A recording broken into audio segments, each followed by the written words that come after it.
শুভেচ্ছা বড় বৌমা, শুভেচ্ছা জানাইতে আইলাম তোমারে। মইনের কাছে খবরটা শুই না আমি আর ঠিক থাকতে পারি না, সুইটা চলে আসছি। আম্মা আসসালামু আলাইকুম। আম্মা আপনি এখানে বসেন, এখানে। ওয়ালাইকুম আসসালাম।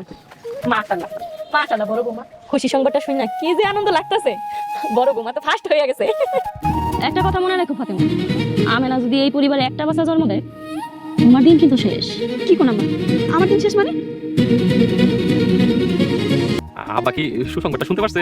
বাবা তোর আব্বা তো মসজিদের খাদেমদারি করতে গেছে 2 দিনের জন্য, সে বাড়িতে আসুক, আসতে দিতে তার এই খুশি সংবাদটা জানাবনি। বড় ভাই মিষ্টি কই মিষ্টি? বড় ভাইজান পেট ভরে মিষ্টি খাবো বাড়িতে আসার উপলক্ষে। এই পাগল ভাতিজা কি রে? আল্লাহর ছেলে মেয়ে যেটাই দেখ তাতে আলহামদুলিল্লাহ। সেইটাই আলহামদুলিল্লাহ। আর তোমার কি কইছো তুমি বাজার?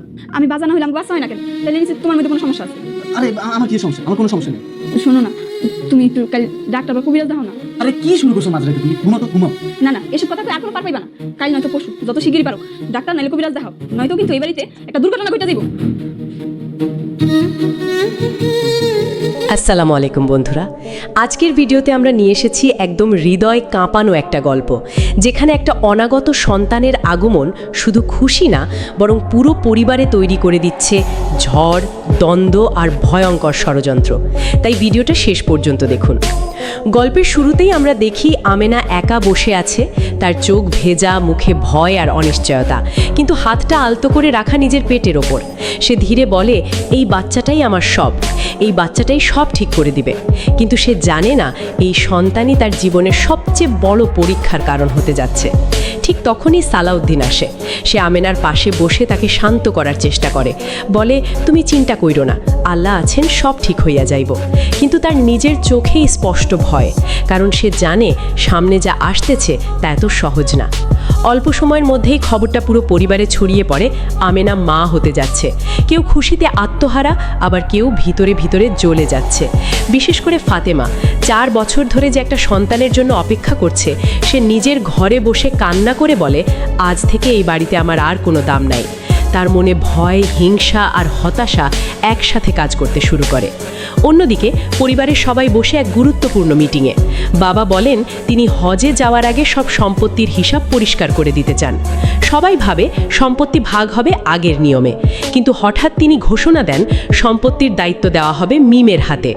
এই কথা শুনে পুরো ঘরে উত্তেজনা ছড়িয়ে পড়ে। সবাই প্রতিবাদ করে, বলে বাইরের মাইয়ার হাতে সম্পত্তি কেন?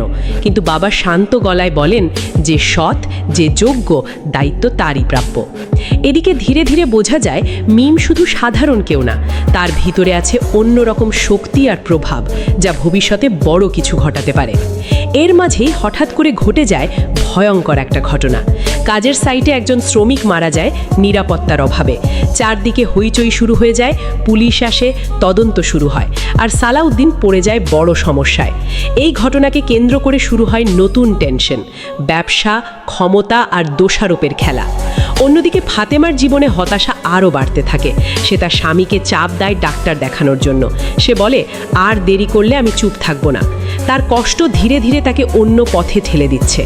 এদিকে আমেনা সব কিছু দেখে বুঝতে পারে তার এই বাচ্চা এখন শুধু ভালোবাসার প্রতীক না, বরং এই বাচ্চা হয়ে গেছে সম্পত্তি, সম্মান আর ক্ষমতার কেন্দ্রবিন্দু। এক রাতে সে বলে, এই বাচ্চা জন্ম নিলে সব ঠিক হয়ে যাবে, আব্বা আমাদের মাফ করে দিবে। কিন্তু দর্শক বুঝতে পারে সামনে আরও বড় ঝড় অপেক্ষা করছে। ঠিক তখনই গল্পে আসে নতুন মোড়। গোপনে শোনা যায় একটা খবর, পুকুর কাটতে গিয়ে পাওয়া গেছে সোনার মূর্তি।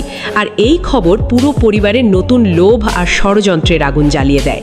এখন সবাই একে অপরকে সন্দেহ করতে শুরু করে, কে কাকে ঠকাবে, কে কাকে সরাবে। সব কিছু ধীরে ধীরে অন্ধকারের দিকে যেতে থাকে।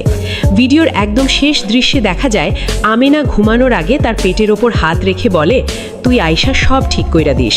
আর ক্যামেরা ধীরে ধীরে দূরে সরে যায়। শেষ পর্যন্ত একটা প্রশ্ন থেকেই যায়, এই অনাগত সন্তান কি সত্যি এই পরিবারের শান্তি আনবে, নাকি শুরু করবে আরও বড় ধ্বংসের গল্প? ভিডিওটা ভালো লাগলে অবশ্যই লাইক, কমেন্ট আর সাবস্ক্রাইব করতে ভুলবেন না। সামনে আরও এমন গল্প নিয়ে আসবো ইনশাল্লাহ।